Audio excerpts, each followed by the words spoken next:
welcome to Polymer Clay TV. I am Elisa, and today I wanted to show you a fun pendant that is a Hamsa.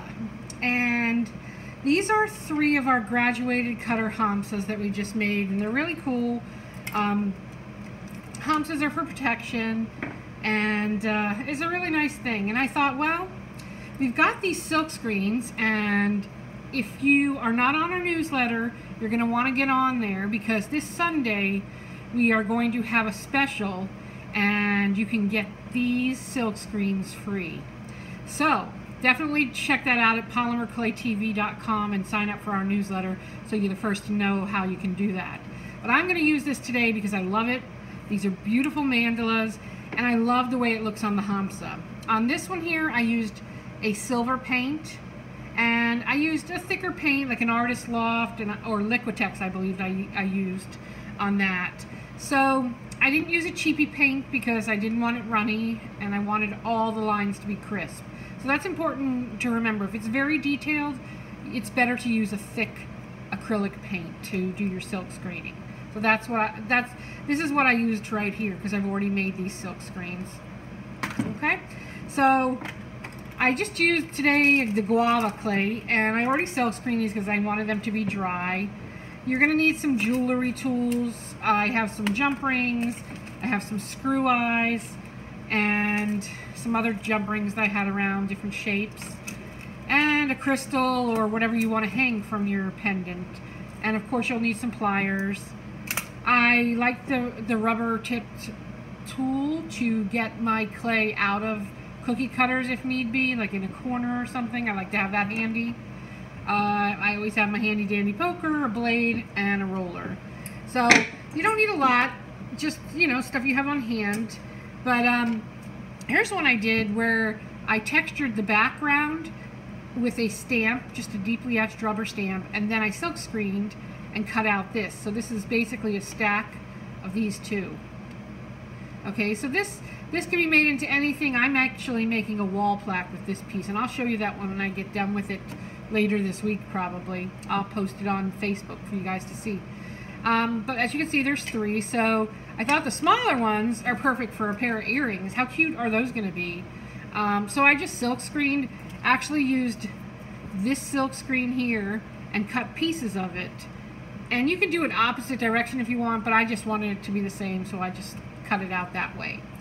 So let's get started. Now the way I did this, after it's silk screen, you must let it dry, otherwise you're going to mess up your silk screen. Maybe a little hard for you to see the lighter clay, but basically I took both of these face down with the orange, silk screened it, and then this is what I was left with. And we have tons of videos on silk screening on our channel, so you can check those out there. But for today, I'm just going to show you this. What I did was I took these and folded them in half, trying to kind of line it up as best as I could. It's kind of hard to do that, to get it lined up perfectly, but just so that you know you've got it all the way together. And then I took my roller. This is because I wanted 2 layers, and I'm rolling extremely lightly. What I'm just trying to do is press out any air that's in between there. And I wanted it to be thicker because it's a pendant. I don't want it to break and have any issues with it. And I also wanted to have it 2-sided. So if you look on this one, you got a beautiful design on this side and a beautiful design on that. Because how many times does your jewelry flip over? Plus you can wear two different looks with this. So I wanted to achieve that. So that's why I just folded it over instead of stacking 2 different ones together. And actually this is the size I used, which was the medium size. And I just lined it up to get the part that I wanted in the middle of the cutter. And once I have that, just give it a nice push. I like to roll over with my rod, and normally I work on a glass surface, so I kind of go like this, because that helps to clean up any edges there. And then you can pull this out. That's actually really cool on its own. You could put something underneath it and have 2 looks just out of doing this. So, you know, saving your scraps might be a fun thing. And you can see here that the design's on that side as well as on this side. So I'm going to give it a little push out with my thumb. If you have any trouble getting your clay out, you can always use the rubber tool, but I didn't really have any trouble. And so you want to clean up any edges. Obviously, we always clean up our edges. And there you have that. Here, let me put it on this. It might be easier for you to see. So that's the beautiful design you get. And it was so simple. It's just a matter of silk screening and cutting it out, and you've got something gorgeous. Let me just get this one end piece. Okay, so these are my screw eyes. If you haven't worked with screw eyes, you need to have a piece that is at least this thick, which is probably maybe a quarter inch, if that. Let me see. Quarter inch would be, well, it's a little less than a quarter inch, but it's double thickness on probably a medium size in the pasta machine. But bake it as thick as you need it to be. You know, that's not a really good description of how thick it is, but you can see here it's not super thick and it's not super thin, because if you have it too thin, you'll see next you can't put the screw eye in there without it poking out the side.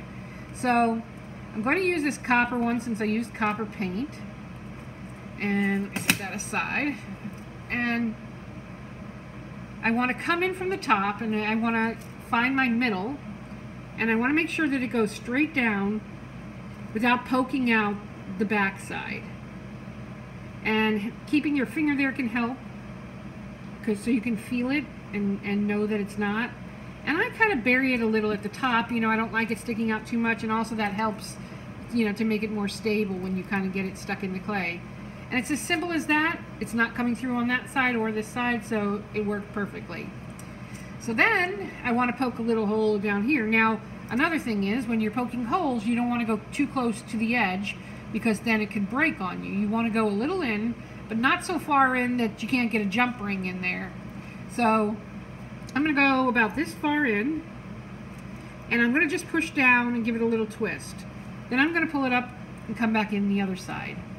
Same way, twisting it until I get the size I am going for. But always using a twisting motion like this.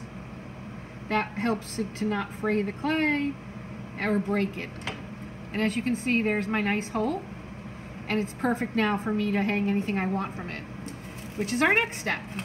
So we're going to use this one that's already been baked, and I have a head pin here, and I just strung a crystal on it, a little crystal bead, a glass one, and because I want it very simple. The design is so spectacular, I don't want to draw attention away from it, but I want it to look really nice and have a little bit of bling.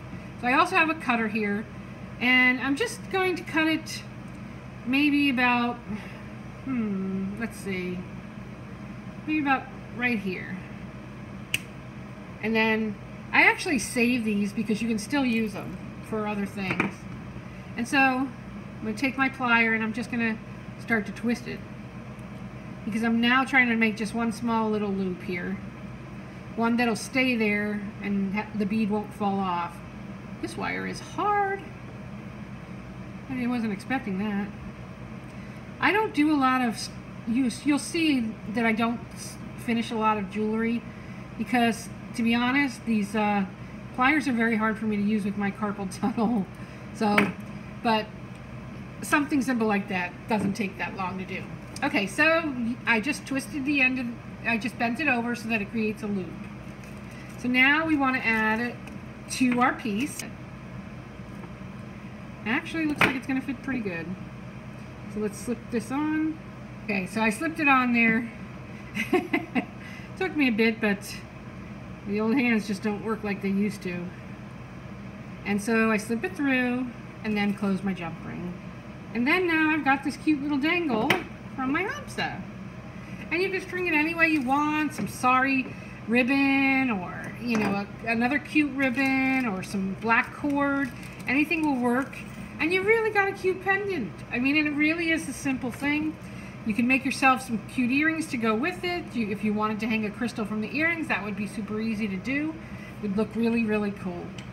So I hope you'll play around with these, and you don't have to silk screen. You could stamp, you could texture any which way you want. and just have a lot of fun with it, you know. I mean, it's really simple to do and really pretty when you're done. You can even use little stones in there, which I'm going to do as well. I didn't want to cover up these designs, that's why I didn't do it this time. But if I have a design that's more open, I think I'm going to put a little stone in the middle. That would be gorgeous. So have fun, and I will see you next time. And don't forget, sign up for the newsletter because you want to have a chance to get these silk screens for free. Thanks for joining me. See you again.